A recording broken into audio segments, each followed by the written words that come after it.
ng tao ang kayaman at sa kailaliman ng lupa. Ginto, pilak at mamahaling bato ay hinuhukay at iniipon. Ang mga lihim ng kalikasan ay sinisikap nating tuklasin. Ngunit may kayamanang higit sa lahat na hindi kayang bilhin. Saan matatagpuan ang tunay na karunungan? Saan makikita ang pangunawang walang hanggan?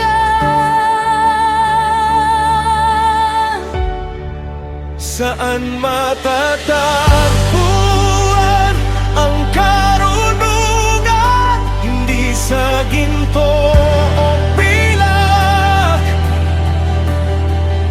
hindi sa kayamanan ng mundo, hindi rin sa kapangyarihan. Saan matatagpuan ang karunungan? Ikaw lamang ang nakalam. Ang paggalang sa iyo ay karunungan, at ang paglayo sa masama'y pangunawa.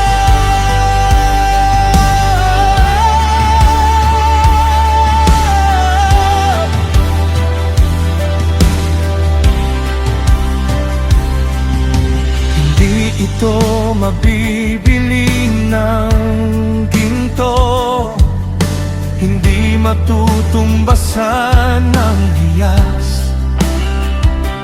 Kahit pinakamahal na kayamanan ay hindi kayang pumantay.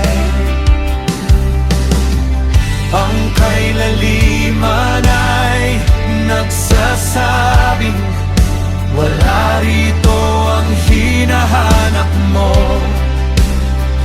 Ang dagat ay hindi rin makapagsasabi kung saan ito matatagpuan.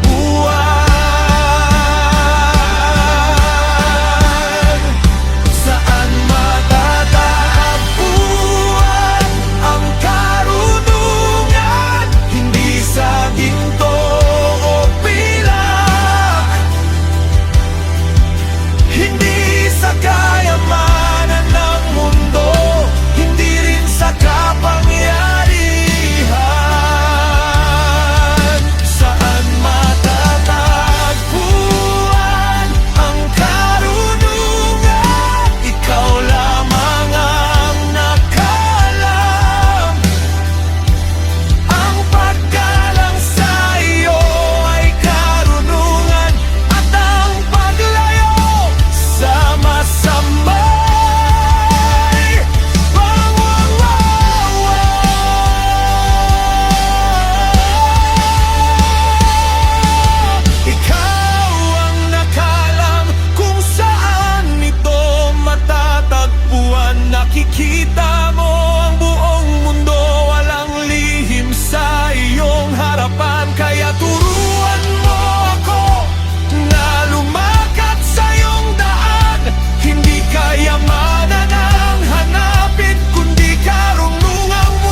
sa iyong daan.